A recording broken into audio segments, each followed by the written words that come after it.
Good morning. Glad you all ventured out on the roadways to join us. I suppose you've probably already heard what I heard a couple services ago as breaking news about Puxatawny Phil. Yeah, 6 more weeks. So we need a dose of happiness this morning, and that's what we're going to be talking about. We probably all could name folks that we would describe as being happy people. But I wonder if we've ever really tried to dissect it and figure out just what it is that causes them to be happy. Well, it seems that there is a new branch of psychology that is really trying to do a study in the science of happiness, and it's being called positive psychology.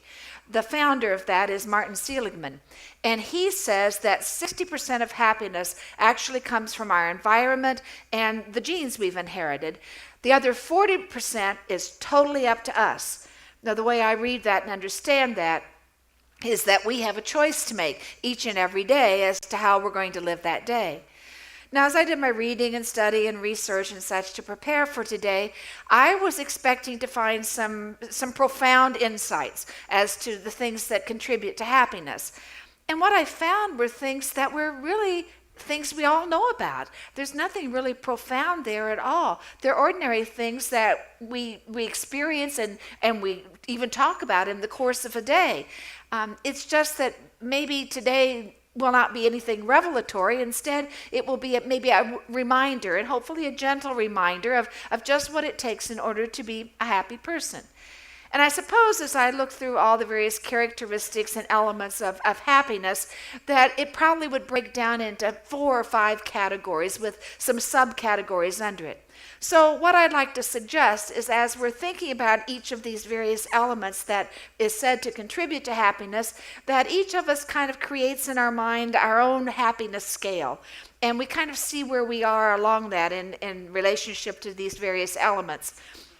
And then also I would suggest that maybe we think about what it is we may need to change or what we could do in order to up our own level of happiness. So that's kind of the process we're going to use this morning. So one of the very first characteristics that was named in everything I read about had to do with relationships. And it didn't have to do with the quantity of relationships as much as to the quality of relationships.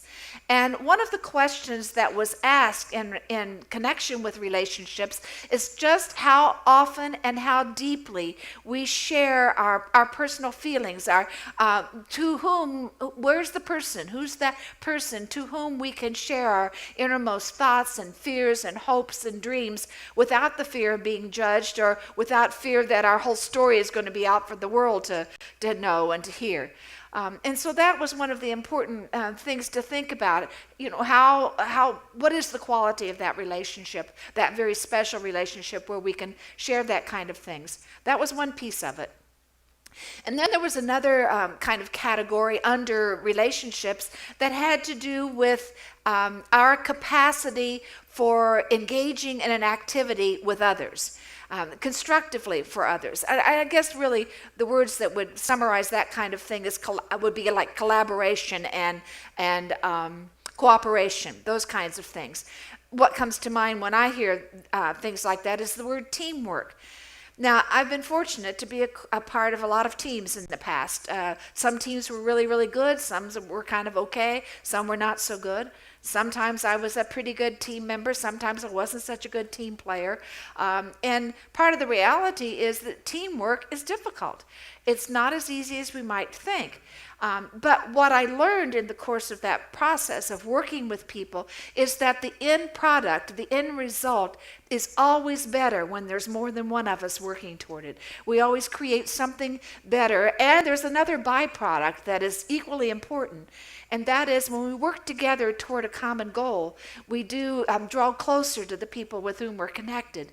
So maybe if we think about relationships, we need to think about how often and how frequently, how deeply we can share our feelings with someone else. And then we need to think about kind of where we are on the scale of cooperation and partnership too. So that's one of the characteristics that tends to contribute to our happiness. Another one that was named frequently has to do with our religious and spiritual engagement. And this doesn't necessarily mean a religious organization, but it means kind of our own personal faith story, our own personal faith journey, where we are on that, and how deep that is for us. What about our prayer and meditation? What about our community involvement, our community service that we do? Well, I think that quality that contributes to happiness is something that Paul was thinking about when he wrote his letter to the Philippians. That's our Bible passage for today. Let's look at it, and then we'll see what he's saying underneath it all. I'm glad in God, far happier than you would ever guess, happy that you're again showing such strong concern for me. Not that you ever quit praying and thinking about me. You have had no chance to show it. Actually, I don't have a sense of needing anything personally. I've learned by now to be quite content whatever my circumstances. I'm just as happy with little as with much, whether full or hungry, hands full or hands empty. Whatever I have, wherever I am, I can make it through anything in the one who makes me who I am. Now, obviously, Paul is expressing gratitude for the connection he has with the people in Philippi, but he's also talking about the sort of quiet confidence he has now that he can deal with whatever comes to him because of his connection with God, because he has this trust in one who will help him get through whatever he faces. So that's certainly one important dimension of our spiritual involvement and spiritual engagement.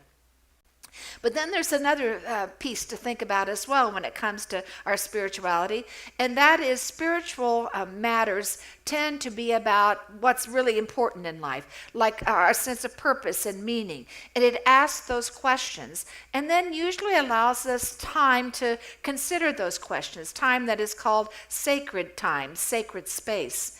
Now, one of the articles I read that talked the most about this particular thing said that it was really important to find that sacred time because the rest of time, the ordinary way in which we live our lives, the rest of our life is what was calling profane time. Well, I took offense to that, and I'll tell you in a minute why. Now, of course, we do need time, whether it's in a place like this, or whether it's by ourselves in a corner in our home, or whether it's being out in nature, whatever it is. It really is important that we take some time apart, some time away, where we can really be alone in our thoughts and reflect on our lives and ask ourselves the big questions. Sometimes that means we need to unplug electronically. We need to do what's being called digital detox and really get away from some of that kind of stuff and just give ourselves some peace and quiet. But the problem I had is dividing life into the holy moments, the sacred moments, and then the rest of life being profane, because I don't see it that way at all.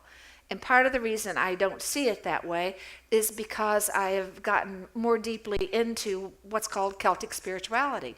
And in Celtic thought, there is the understanding that God is in everyone we encounter. God is in every moment of life, is in every experience we have. God is going to be found in nature, in all of life.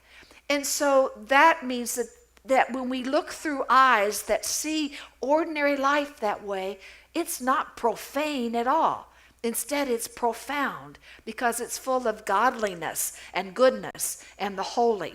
So I think to a degree it has to do with how we look at things in our world that helps contribute to our happiness.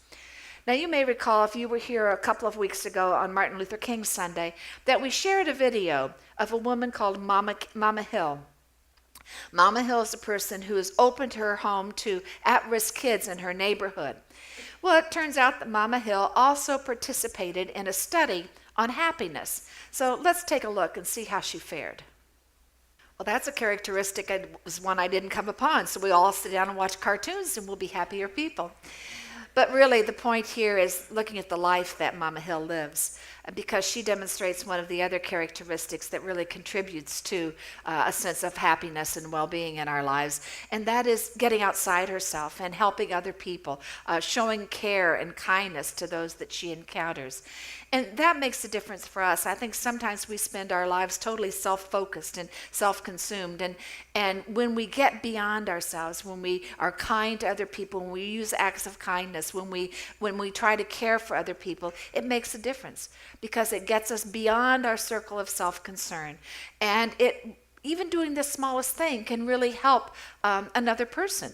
And the amazing thing about it is that because it helps them, it helps us too.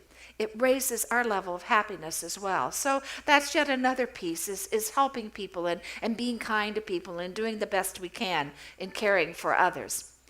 And then there's another key element that's talked about in terms of our happiness, and that has to do with knowing what our strengths are and then using them to the very best of our ability.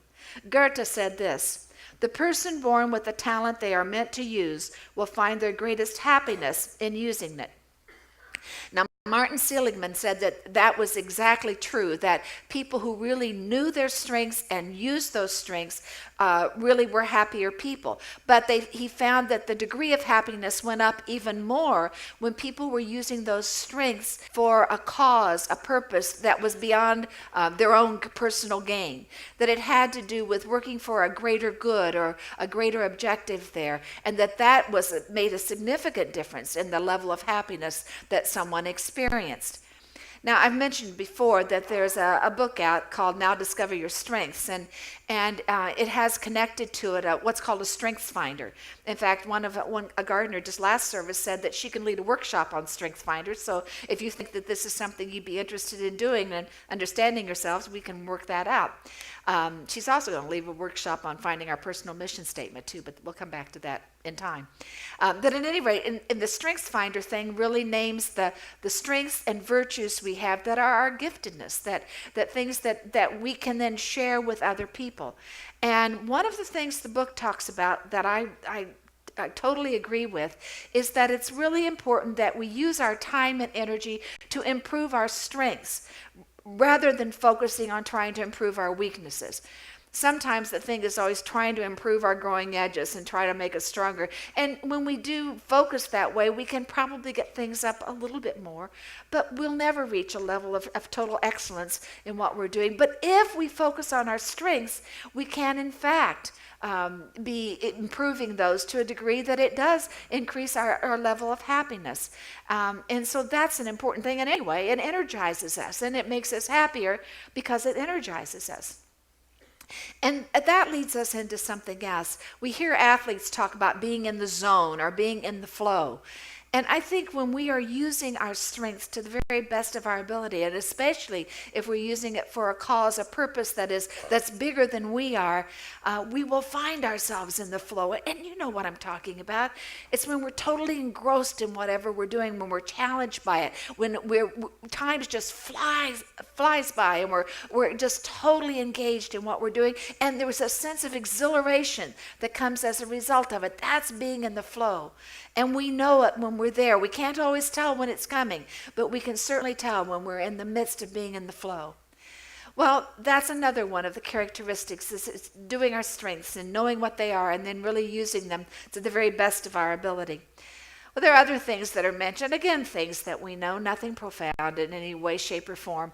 It has to do with, taking care of ourselves, eating right, getting a proper amount of exercise, making sure that we get the proper amount of rest, and doing all those kinds of things. Now, if we really want to try to figure out where we are in terms of our personal happiness and where we may need to think about trying to up that level of happiness, you can always go online because there's stuff out there called happiness quizzes. Now you can take those and it asks all kinds of questions. For example, it asks things like this: how often do we share our feelings with others? How often do we do caring things for other people? How often do we do physical exercise? Do we know our strengths and virtues, and do we use them to improve the quality of our lives and the lives of others? Do we show gratitude for the people and the experiences that we have in our lives? And are we people who could call ourselves optimistic, and where are we on that scale? You see, the remarkable thing about happiness is that we can learn to be happier people. And you know what?